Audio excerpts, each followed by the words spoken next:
In a city dedicated to monumental sacrifices, there's one that stands strong and never surrenders. It just gave me chills. Yeah, I'm impressed. I can't believe he's out there. Retired Marine Staff Sergeant Tim Chambers has stood at this post since 2002. It's an extremely long time. To hold a salute that long takes a lot of determination, takes a lot of discipline. And this guy, he does it every year. With a stiff spine and straight shoulders, this lone Marine stands at attention as the thunder rolls by for more than 3 hours. They zoom by me, and I get an eyeball at them. And I'm trying to give every one of them that welcome home they didn't get. Chambers says it started as a spontaneous thank you, but is now his moral obligation. Like I said, I did 28 years in the Corps. I was a drill instructor. I am totally impressed with this young man. Totally impressed. Retired Marine Corps Major Larry Carmen says holding a salute this long is nearly impossible for a healthy Marine and unthinkable for a wounded warrior. He has a broken wrist. God bless him. Only the slightest of a tremble gave Chambers away. A broken wrist that should have been in a cast, instead held high in a salute. I knew something was a little different. He started to waver a little bit today. That's dedication. That service before self is what that is. But as 1 hour bled into the next, the temperatures started to soar. If you actually watch him right now, he's in distress. Dave Macedonia ferried water and aspirin to Chambers when it became apparent this soldier was in pain. You know, veterans help each other, and that's what I'm all about. And if he falls down out there, we're going to go help him. But Diane Hoagie says she knows her son would never let that happen. He was very determined. Everything he did, he put 150% into it. She says he got it from his 81-year-old grandmother, who every year quietly stands on the sidelines, refusing to sit down until her grandson finishes what he started. It's really emotional. The lone Marine has now become a bit of a celebrity. People flock to this corner just to get a picture of him.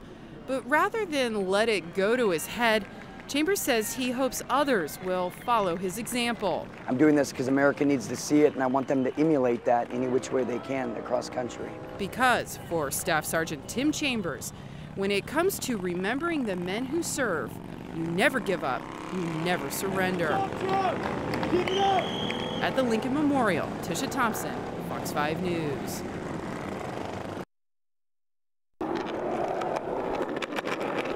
The Metropolitan Branch Trail runs from Union Station through Eckington in Northeast all the way up to Silver Spring.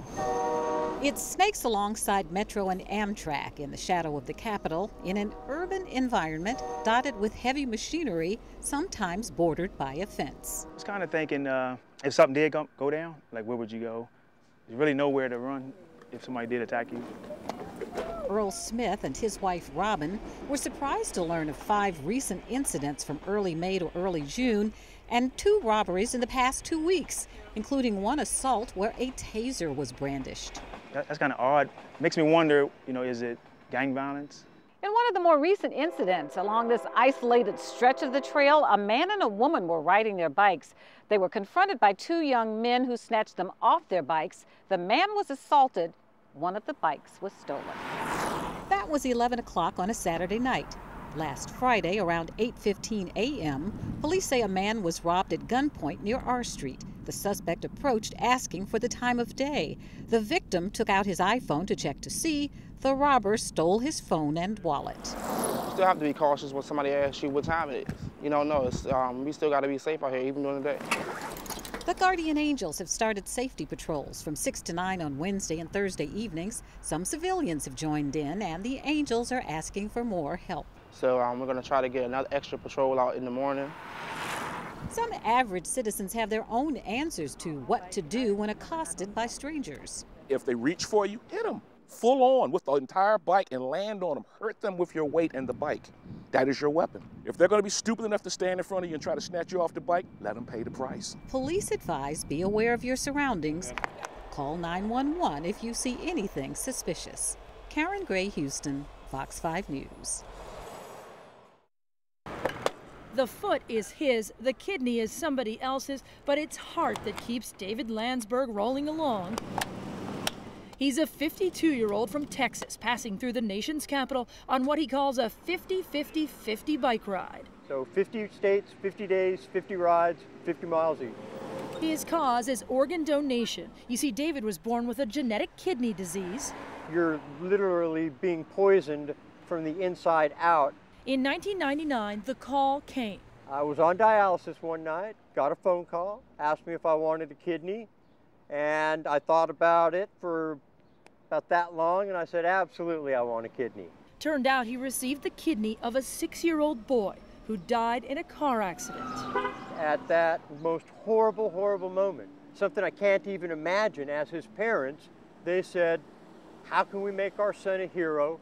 How can we know that he changed the world? For David, the bicycle is a vehicle to transport his message. The message that around the country there are 110,000 people waiting for an organ, and every day in the U.S., 18 of those people die waiting. So David has become sort of a Pied Piper on wheels. Strangers gather round to hear how they can become organ donors. Real simple to do. You can go online to donatelife.net. He can convert in an instant. You got my word.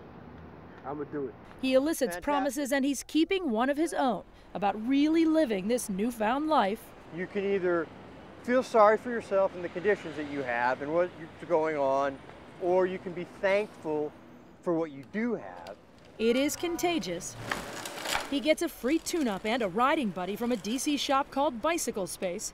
Even some DC police join him for a few miles. It helps with the grueling pace. My doctor wants to lock me up in a psych ward because he doesn't think I'm stable to want to do something like this to my body. But he says being a little crazy can carry you quite some distance.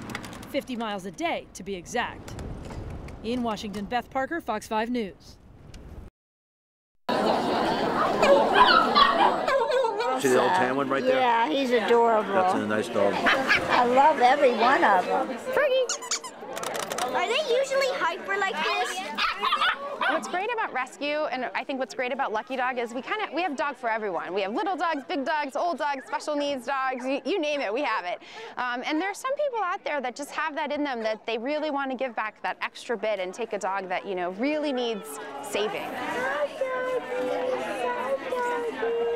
And this is our first dog as a family. We both grew up with dogs, but the boys haven't had any dogs. We've lived in Africa for 6 years, and we've been back for a year, and so we've been promising that we would get a family dog, and so this is a big day.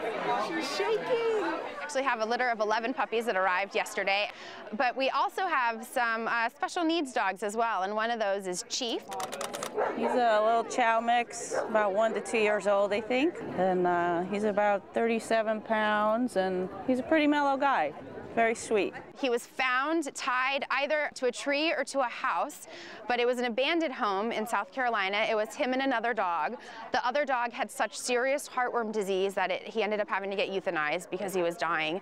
And Chief was brought into the shelter, and someone realized that he was out in a pen and he had no back feet. And so they took him into the vet, and it was determined that probably something or someone cut his back feet off. And so his legs and the hind legs are kind of uneven. But he gets around pretty well, in spite of it.